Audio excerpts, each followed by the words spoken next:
ఆ లోపుకి నీ క్యారేజీలు కట్టి నీ ఇంట్లో నువ్వేం పట్టలేసుకోవాలో కూడా నీ ఆవిడ బయట పెట్టి ఇంటికి చేస్తే నువ్వు చాలా బలవంతుడిలా ఫీల్ అయ్యి ఆ క్యారేజ్ పట్టుకుని ఆఫీస్కి వెళ్ళి మన ఆఫీస్ నుంచి తిరిగి వస్తావు. డబ్బులు ఇచ్చిన తర్వాత ఒక్క నెల ఆపండి అన్నాను.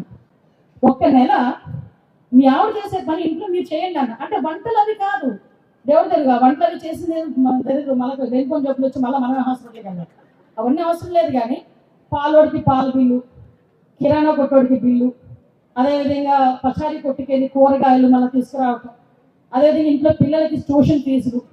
పిల్లలు ఒక్కొక్కసారి మరీ దౌర్భాగ్యం ఏంటో చెప్పనా, పిల్లలు ఏం చదువుతున్నారో కూడా కొంతమంది మగాళ్ళకి తెలియదు. అంత ఉద్ధరణ చేస్తున్న ఫీలింగ్ చూపిస్తారు అంతే. దయచేసి నేను మొమెంట్ టైప్ మాట్లాడుతున్నాను అనుకోవద్దు. ఇద్దరు ఎలా చూస్తున్నారు తెలుసా నా వైపు, కొర చూస్తున్నారు. నిజంగా నేను ఇంకో విషయం కూడా అప్రిషియేట్ చేయాలి. నిజంగా సార్ అయితే నేను అప్రిషియేట్ చేస్తాను. నేను మేడం వీడియోస్ చాలా చూశాను. అంటే మీరు ఎంత సపోర్ట్ చేయకపోతే మేడం బయటకు చాలా మాట్లాడగలుగుతున్నారు, చేయగలుగుతున్నారు.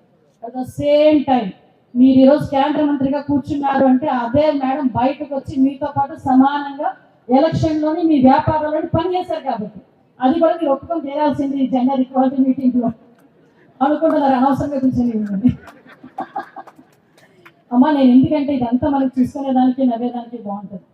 కానీ ఇప్పుడు ఈరోజు పరిస్థితి ఏంటంటే టెక్నాలజీ పెరిగింది, చదువుకుంటున్నారు అందరూ, మంచి చదువుకుంటున్నారు. కానీ ఈ రోజుకి కూడా ఎక్కడ ప్రాబ్లం మనకి క్రియేట్ అవుతుందిరా అంటే జనరల్గా మన ఇంట్లో ఉన్న మనలో ఉన్న చిన్న సైకాలజీ. ఇందాక మేడం అన్నారు మహిళ గౌరవించుకొని ఎంతమంది గౌరవించుకుంటున్నామని. మహిళే శత్రువు అని చెప్పి పెట్టింది కూడా అలాగే మగాలే, అది రాసింది కూడా ఈ మగాలే. మహిళ శత్రువు అని రాసింది కూడా.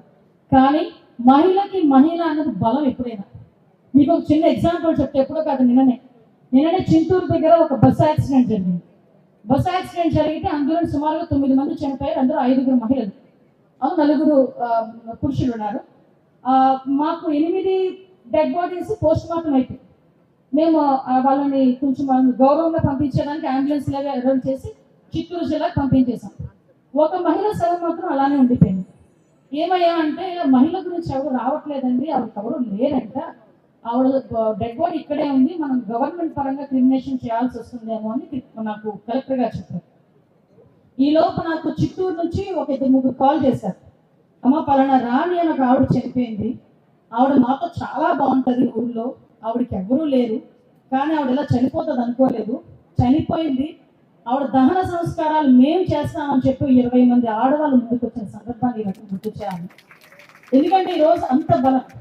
నేనేమంటానంటే నీ ఇంట్లోని నీ ఆడబిడ్డకి అమ్మ నువ్వు ఇది చేస్తుంది తప్పు, నువ్వు ఇలా చెయ్యు అలా చెయ్యు, ఇలాగే డ్రెస్ వేసుకో, అలాగే బయటకు వెళ్ళు, అలాగే మాట్లాడు అన్న పదాలు నీ కొడుకుకు కూడా చెప్పిన రోజు ఇలాంటి మీటింగ్స్ అవసరం లేదమ్మా. నాకు తెలుసు నీ కొడుకుకు కూడా అదే మాట చెప్పాలి, నువ్వు ఇలా ఉండాలి, మహిళని